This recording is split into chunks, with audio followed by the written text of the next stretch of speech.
नमस्कार, मी दीपक जाधव, नाशिक. आज 18 मार्च 2026.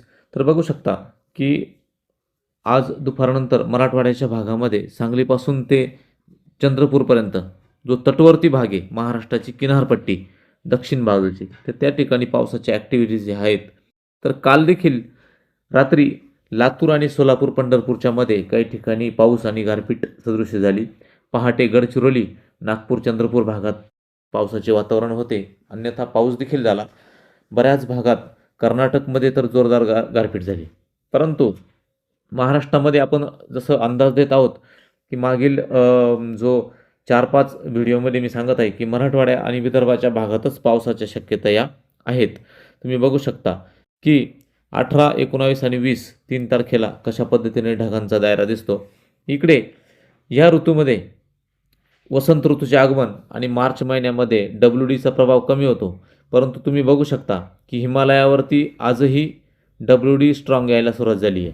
त्यामुळे पुढील 4 दिवस हे वातावरण थंडीचे जसे असेल तसे वातावरण क्लाउडी आणि चिल्ड वातावरण असेल. जवळपास कालपासून 3 ते 4 अंशाने वातावरणात घसरण झाली.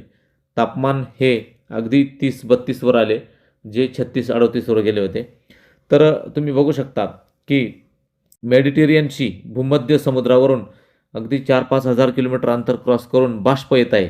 कारण भूमध्य समुद्रावर एक चक्राकार स्थिती बनलेली आहे, जी भारतापासून खूप दूर ज्या ठिकाणी आज युद्धाची परिस्थिती आहे, त्या ठिकाणी त्या भागाकडून आपण बघू शकतो मॅपमध्ये की कशा पद्धतीने WDचे बाष्प त्या ठिकाणी आपल्याला येताना दिसते. आणि ती हिमालयावर येऊन त्याच्या प्रभावामुळे ढगाळ वातावरण झालं.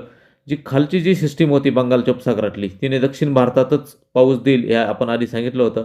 आता आपण भूमध्य समुद्रावर मॅप घेऊन जाऊ. तुम्ही बघू शकता की हा भूमध्य समुद्र मेडिटेरियन सी किंवा कॅस्पियन सी म्हणतात, की ह्या ठिकाणी कशा पद्धतीने एक चक्राकार परिस्थिती बनताना दिसते आपल्याला.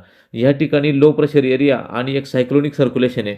त्याच्या प्रभावामुळे हिमालयावरती स्ट्रॉंग WD येण्यास सुरुवात झाली आणि जो पाऊस दक्षिण भारतात होणार आहे, राजस्थान आणि गुजरातच्या भागात.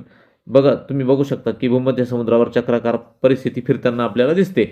तर याच्या प्रभावामुळे हिमालयाकडे जोरदार बाष्प येण्यास सुरुवात झाली. अन्यथा WD या ऋतूमध्ये कमी होतात, परंतु या रडारच्या इमेजनुसार तुम्ही बघू शकता. त्यामुळे पावसाचे वातावरण हे फक्त मराठवाडा आणि विदर्भाच्या भागातच असेल. इकडे उत्तर महाराष्ट्र, नाशिक, धुळे, जळगाव, नंदुरबार या भागात ढगाळ वातावरण ठरेल. मात्र पावसाची शक्यता मी 4 दिवसापासून सांगतोय की आपल्याकडे पाऊस हा फारच कमी आहे.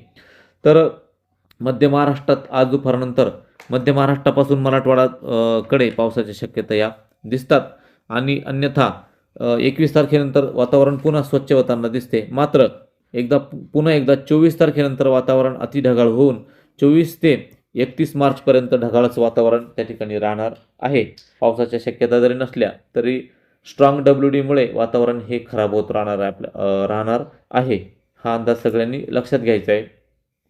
आणि बघा, नंतरच्या काळात एप्रिलच्या पहिल्या हप्त्यात वातावरण हे स्वच्छ दिसतं. मात्र 8 ते 10 एप्रिलनंतर पुन्हा एकदा वातावरणामध्ये मोठ्या प्रमाणात त्या ठिकाणी ढगाळ वातावरण होत राहणार आहे. आणि तापमान देखील त्या काळात वाढताना दिसते. असे होत नाही कधी की मार्च महिन्यामध्ये WD इतका स्ट्रॉंग येतो. परंतु भूमध्य समुद्रावर जे काही तिथे low pressure area cyclonic circulation फिरतंय, त्याचे रेमिनंट हे थेट हिमालयावर येत आहे. आणि हिमालयाच्या ह्या भागामधून आपल्याकडे तो खालच्या लेअरला पसरून वातावरण हे थंड होतं. कारण बर्फाच्या संपर्कात असलेली ही हवा संपूर्णपणे आपल्यावर पसरते आणि त्याचा परिणामस्वरूप आपल्याकडे वातावरण हे ढगाळ आणि कूल वातावरण त्या ठिकाणी झालेलं आहे. हा अंदाज सगळ्यांनी लक्षात घ्यायचा आहे आणि त्यानुसार कामाचं नियोजन करायचं आहे. धन्यवाद.